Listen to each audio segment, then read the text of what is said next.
Howdy folks, I'm Fearsome Frosty Elfin, furiously freezing out frosty foes. I'm Amber. And here are more frosty foes for us to freeze out, because that's what we do. They're very frosty, they're very foe-like. Let's get started. Alright folks, and our first letter is titled, Am I the Jerk for Not Punishing My Daughter for Hitting a Disabled Boy That Touched Her Inappropriately? Hey everyone, first time actually posting. My family consists of me, a 32-year-old male, my husband, a 35-year-old male, and our adopted daughter, Kayla, a 14-year-old female. Kayla has autism, she's partially nonverbal, and has extreme sensory issues. She goes to a public school with a decent special education program. She's in a class separate from all the other students with multiple teachers. Kayla is really happy and gets along with most of the kids. Well, the class is allowed to join one of the general population gym classes. I was really worried about this at first, but this class is actually really nice to the special ed kids. All the kids in the special ed are really nice and sweet, except for this one boy, Josh, a 16-year-old male, and he has Down syndrome. Josh's mom is the kind of mom that I can't stand. She doesn't enforce any rules on her son. She never corrects his behavior or tells him no. Josh isn't mean or violent. The problem is that this boy has no concept of boundaries or consent. He's very physically affectionate. My daughter does not like being touched at all unless she specifically asks for it. He always grabs her, tickles her, hugs her, and pins her down and cuddles with her. She tells him no politely, but that just makes him upset, and he tries even harder to touch her.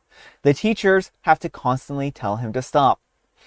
Last Friday, I got a call that the principal wanted to have a meeting after school. Kayla was in trouble for hitting a boy in her class. Kayla was waiting in the office. The principal gave a whole speech about how violence is absolutely unacceptable, etc., etc., etc. I asked what happened. They were in the gym class for a free day, and Kayla was jogging laps around the gym. Josh was off to the side with a group of girls playing tickle tag. As Kayla was passing by, she felt a hand on her butt. She spun around and she slapped him across the face. Josh fell to the floor, started loudly crying. He wanted Kayla to join them playing, but instead of asking her, he just ran up behind her and tickled her butt. I felt so bad for my little girl. She was upset. I assumed that the punishment would be dropped, but the principal wanted a week of detention. I was floored. She thought that she was being groped. It was self-defense. The principal said that Josh wasn't sexually harassing her. He was just playing. Even if he was, violence of any kind is not tolerated. I asked if Josh would be punished for touching my daughter's butt, and he said no. He has Downs, and he doesn't know any better. I unloaded on the principal. Are you going to let him graduate and send him out into the world as an adult, thinking that it's okay to sneak up behind girls and touch their butts? He needs to learn that that behavior isn't okay. The principal kept the same stupid excuse. I stormed out and I took Kayla out for pizza. Josh's mom was blowing up my phone the whole time, but I ignored her. My husband agreed that Josh's behavior was inappropriate and her reaction was reasonable, but that maybe Kayla should apologize to Josh for hitting him, since he doesn't know why he got hit. Am I the jerk? Edit. Oh my goodness, this has a lot more attention than I thought that it would. Thank you all so much for your advice and these stories. I'm going to deactivate my notifications for a little while because my phone is blowing up. I'm going to talk to my husband about it, and I'll probably update this eventually. Alright folks, and we actually have the update to this one, so we'll read that real quick. Update. Hi everyone. I really did not expect my first post to get nearly as much attention as it got. I had to turn off notifications for the Reddit app because it was constantly blowing up my phone. In my first post, I talked about a repeated issue with my autistic daughter, Kayla, a 14-year-old female, that she's had with a boy in her class that has Down syndrome, Josh, a 16-year-old male. He has no concept of boundaries and keeps trying to be physically affectionate with the people that don't want to be touched, including my daughter. Well, last week there was an incident where he touched her butt and she slapped him. The principal wanted to punish her for hitting him, but not Josh because it was just a misunderstanding. Well, the comments under the post were flooded with dozens of stories about people with developmental disabilities that aren't taught boundaries or consent and go on to commit sexual assault. This honestly has me terrified for the safety of my daughter and the other kids in her class. What if he touches the other kids inappropriately before? And what if he's done even worse? Kayla has a level of mental development to recognize that what Josh did was wrong, but I don't know if the other kids would. I showed my husband the Reddit post, and he read the comments, and I could see the color drain from his face. He felt awful for suggesting that she should apologize to him. We talked for a long time and decided what to do. Well, first we sat down with Kayla and we had a long talk about boundaries, bodily autonomy, and consent. We reassured her that protecting herself like that was absolutely the right thing to do. No one should ever touch her like that without her permission. She cried and hugged us a lot. We gave her full permission to stop being polite to Josh. He had enough polite refusals. If he keeps this up, raise her voice, get aggressive, and yell at him. Shove him away. It doesn't matter if he cries. She needs to protect herself. And if he gets aggressive or touches her somewhere inappropriate again, she has our full permission to hit him. Sometimes it's better to be safe than polite. We're going to take the advice of many people in the comments that they gave to us. We're filing a police report for sexual harassment and assault against Josh, and going above the principal to the superintendent and the school board. Depending on how these meetings go, we might consult a lawyer. Thank you all so much for opening my eyes. I'm going to do everything to protect my daughter. Edit typo. All right, folks, what do you think? OP is 100% not in the wrong here. He and his husband, handled the situation pretty well. I know the husband had a bad idea at first for apologizing, but I'm glad that he was able to understand why that's not okay, and that Kayla did not do anything wrong. Yeah. She has a right to be in a public school without being touched and harassed. Mm-hmm. And the fact that the school is not providing her this environment and is not teaching Josh how to, respond to reasonable boundaries is deeply concerning. Oh yeah, there's a lot here that's deeply concerning, especially where they were talking about how Josh likes to hold her down and cuddle with her.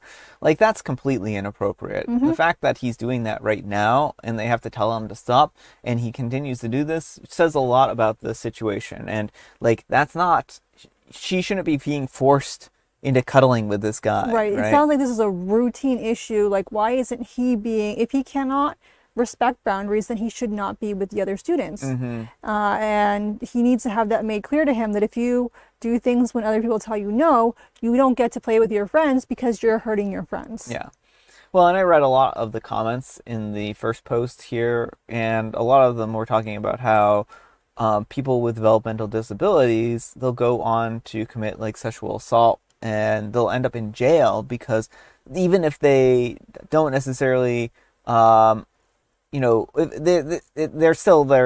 able to send them to jail, I guess. And the thing is, like, it's better to teach Josh now before he commits a crime, sexually assaults another person or even worse, right? And then, that way he doesn't go to jail and he doesn't, end up in a worse situation. They need to stop this from happening, right? Well, because that's the thing is that, like, if he has enough cognitive capacity to understand what he's doing is wrong, he needs to be told that immediately. If he doesn't, then he should not be in a place where he has the ability to grope other people. Yeah.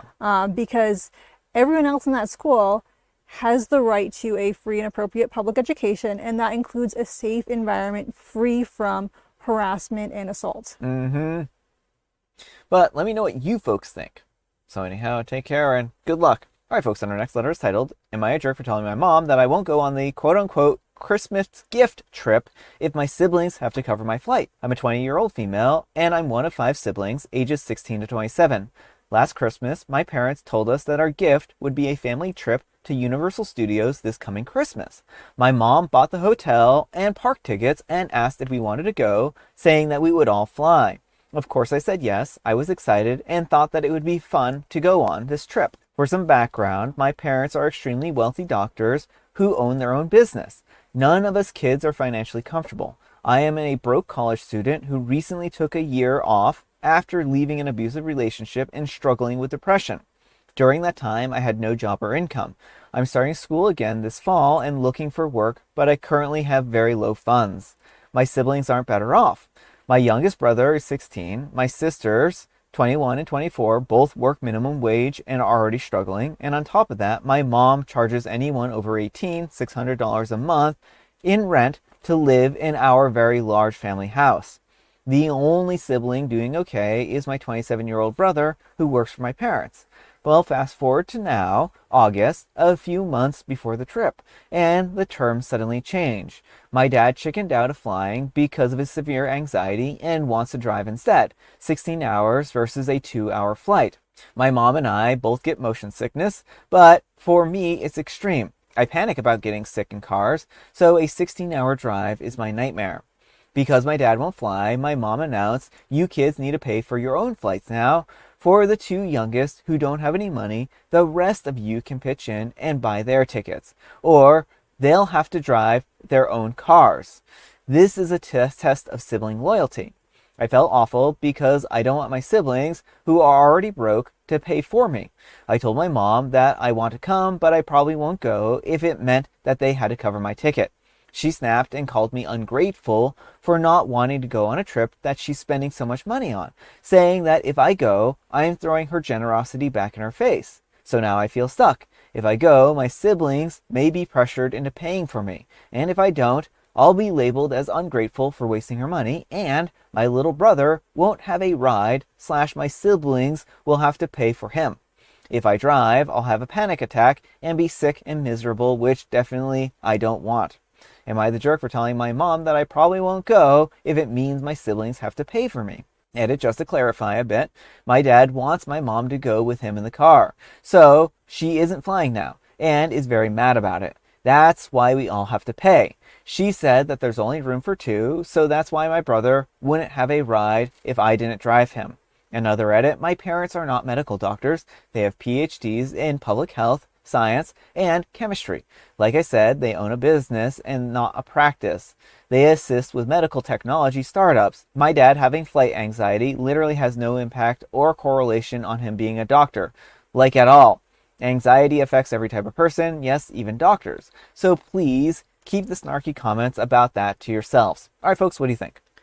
No, absolutely not the jerk. I mean, this is a sibling test. No, this is a parenting test. And you are failing miserably. Yeah. Like, this ceased to be a gift the moment they started turning it into a dystopian sibling loyalty, you all have to pay for each other type situation. Yeah. Like, gifts are things that are given without strings. Like, taking away the ability to get to the place removes any element of gift. It would be like, oh, hey, I'm gifting you a vacation on this island, but the only way to get to this island is to fly there, and you cannot fly, you know? Yeah. I mean, I think that it's a unfortunate situation, and I feel for OP here. Like, it's never fun to have people in your life who give you gifts and then hold them over you like this, right? Like, OP is kind of, in between a rock and a hard place. If they accept the gift now, then it's going to put them in a bad position because they'll either have to drive or fly. And if they don't accept it, then their mom is going to be mad at them. And the thing is that we read in the comments that OP actually lives with her parents and their mom is a bit vindictive. So basically, if OP doesn't go, then she'll make OP's life miserable. And I mean, the mom is just like a bad person. Like, I understand she's upset that she's driving, but she's making a choice to go with the dad. She could always tell the dad, hey, you're on your own, I'm flying. Yeah. But instead, she is taking it out on her kids. The kids have done nothing in all of this. And this is not a good way to parent. Like, you shouldn't use your kids as your punching bags. And be like, well, I don't get to fly anymore, so now you have to pay for your own flights. Yeah, it's really not a good situation. I think the mom here has a lot of growing up to do, right? But unfortunately, that's never going to happen. But let me know what you folks think. So anyhow, take care and good luck. And Nymph the Scribe says, not the jerk, but talk with your siblings. Since this potentially involves them, they should be the ones to discuss it with, not your mom. Are there other options that you could do? I know that you say that you get motion sickness, but that can mean different things for different people. I know someone who gets car sick really bad, but has no issues going on a train. If you book a plane ticket now, it won't nearly be as expensive as if you wait even a week or two. Maybe talking to a sibling and seeing how to pool the money together just to get the tickets and work out a plan so everyone pays for their own ticket in the end. I'm getting the feeling that talking with your parents isn't really something that is feasible, but can you? Can you just talk to your dad and explain your frustration with this? While you understand that he needs to drive and you're extremely appreciative of the generosity of paying for the trip, this is late notice to be told that you're responsible for your own transportation. That's a lot for you when you're struggling financially. You, of course, want to go, and you definitely don't want to seem ungrateful because you're extremely grateful. You and your other siblings just don't know what to do. If you had known last year that you needed to buy your own plane ticket, that may have been doable, or you would have been able to say that it's not the right time. There's a part of me that really wants to tell you to call them out on this. Why does the fact that they decided not to fly suddenly mean that you need to be responsible for your own transportation?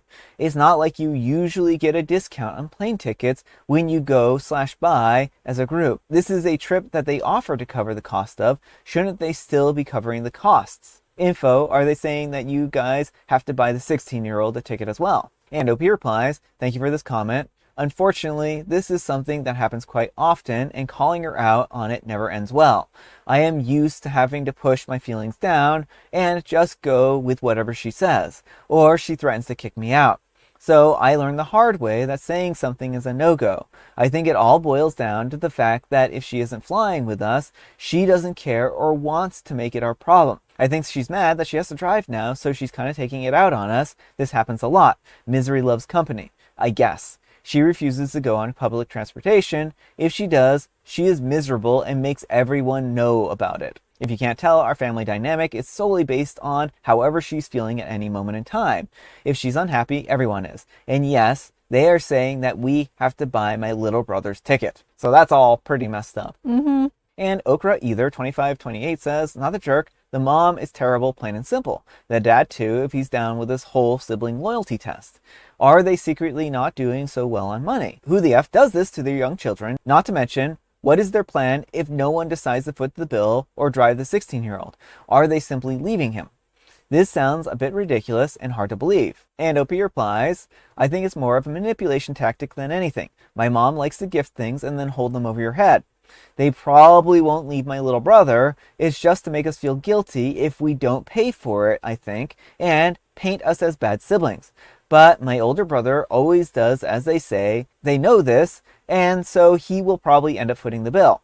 This is the kind of thing that has happened before. All right, folks, it is tea time. Grab your beverages of choice. I've got some tea right here, and Amber, she has a joke. What happened to the CB when it fell in the uranium mine? What happened to the CB when it fell into the uranium mine?